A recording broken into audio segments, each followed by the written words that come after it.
என்கிட்ட வந்து most of question கேட்குறாங்க அப்படின்னா, எப்படி நீங்கள் வந்து ஒர்க்கை வந்து ஃபாஸ்ட்டாக முடிக்கிறீங்க, எப்படி ஒன் டேக்கு ஒரு ப்ளவுஸ் முடிக்கிறீங்க அப்படின்னு சொல்லி கேட்குறாங்க, எப்படி உங்களுடைய ஃபாஸ்ட் வந்து நீங்கள் இம்ப்ரூவ் பண்ணுறீங்கன்னு சொல்லுங்கன்னு சொல்லி கேட்குறாங்க. ஸோ வந்து பார்த்தீங்கன்னா நான் வந்து ப்ளவுசஸ் ஃபாஸ்ட்டாக முடிக்கிறேன்னா அது காரணம் என்னன்னு பார்த்தீங்க அப்படின்னா நீடில் தான் மெயினான காரணம். நிறைய பேர் பார்த்தீங்கன்னா துலிப் பிராண்ட் யூஸ் பண்ணுவீங்க. ஸோ வந்து துலிப் பிராண்டு யூஸ் பண்ணாதீங்க. ஸோ வந்து துலிப் பிராண்டில் பார்த்தீங்க அப்படின்னா நம்ம வந்து பீட்ஸ் வந்து ஏற்றுற இடம் பார்த்தீங்கன்னா கம்மியாக இருக்கும். ஸோ வந்து உங்களுக்கு பாருங்கள் இப்போ ஏற்றி காட்டுறேன் எப்படின்ட்டு. நீடில் இது வந்து iron needle, iron beads needle, wooden beads needle.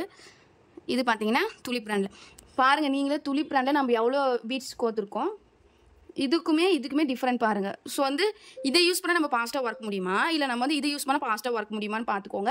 Next பார்த்தீங்கன்னா அயன் பீட்ஸ் நீடில் பார்த்தீங்கன்னா நம்ம வந்து போடும்போது கொஞ்சம் ப்ளவுஸ் வந்து அறுக்கிற மாதிரி இருக்கும். ஸோ வந்து ஆனால் பார்த்தீங்கன்னா இது லைஃப் வரும், ரொம்ப தப்பமாக இருக்கும். நமக்கு வந்து இந்த இடம் ஃபுல்லாக நமக்கு வந்து சீக்கிரமாக உடையாது. பட் வந்து உட்டன் நீடில் பார்த்தீங்க அப்படின்னா நமக்கு வந்து ரொம்ப மெலிசாக இருக்கும். அது வந்து நம்ம வந்து போடும்போது நல்லா நைஸாக ஒரு சாஃப்டான ஒரு ஃபீல் வரும், எந்த இடத்துலையுமே குத்தி எடுக்கிற மாதிரி இருக்காது. ஸோ வந்து ஈஸியாக இருக்கும். உட்டன் நீடிலே பார்த்தீங்கன்னா குட்டை நீடில் நீட்ட நீடில்னு சொல்லியிருக்கு. இதில் ஹைட் அதிகமாக ஹைட் கம்மியாக இருக்குது. ஸோ வந்து ஹைட் அதிகமாக இருக்குது பார்த்தீங்கன்னா ரொம்ப மெலிசாக இருக்கும். நீங்கள் இப்படி வளைச்சாலே வந்து பாருங்கள் எப்படி வளையுது. ஸோ வந்து உடஞ்சிரும் சீக்கிரமாக. பிகினராக இருக்கிறவங்களுக்கு பழகாதனால உங்களுக்கு சீக்கிரமாக உடஞ்சிரும். பட் வந்து இதிலே வந்து ஹைட் கம்மியாக இருக்கிற நீடில் பார்த்தீங்க அப்படின்னா இதில் வந்து நமக்கு வந்து அவ்வளோ சீக்கிரம் உடையாது. சீக்கிரமாகவே வந்து எப்படி சொல்கிறேன்னா ஃபாஸ்ட்டாகவும் போடுவீங்க, கொஞ்சம் இதாகவும் இருக்கும். நீங்கள் வந்து பிகினராக இருக்கிறவங்க உட்டன் பீட்ஸ் நீடில் நீங்கள் வந்து ஹைட் கம்மியாக இருக்கிறது யூஸ் பண்ணுங்கள், சீக்கிரமாக உடையாது. இந்த இடத்துல கொஞ்சம் தப்பமாக இருக்கும். ஸோ வந்து இது வாங்கி யூஸ் பண்ணுங்கள். ஸோ வந்து இப்படி பண்ணுங்க. நான் வந்து ஒர்க் ஸ்டார்ட் பண்ணுறதுக்கு முன்னாடியே பார்த்தீங்கன்னா இந்த மாதிரி வந்து நிறைய நீடில் வாங்கி வச்சிருக்கேன். ஸோ வந்து இதில் வந்து பீட்ஸ் எல்லாம் லோட் பண்ணி வச்சுட்டு அதுக்கப்புறம் நான் வந்து ஒர்க் ஸ்டார்ட் பண்ணும்போது நமக்கு வந்து ஃபாஸ்ட்டாக முடியும். இந்த மாதிரி பாக்ஸில் வந்து நீங்கள் வச்சிட்டிங்க அப்படின்னா உங்களுக்கு வந்து ஈஸியாக இருக்கும். ஸோ இந்த டிப்ஸ் பிடிச்சிருந்தா கமெண்ட் பண்ணுங்கள்.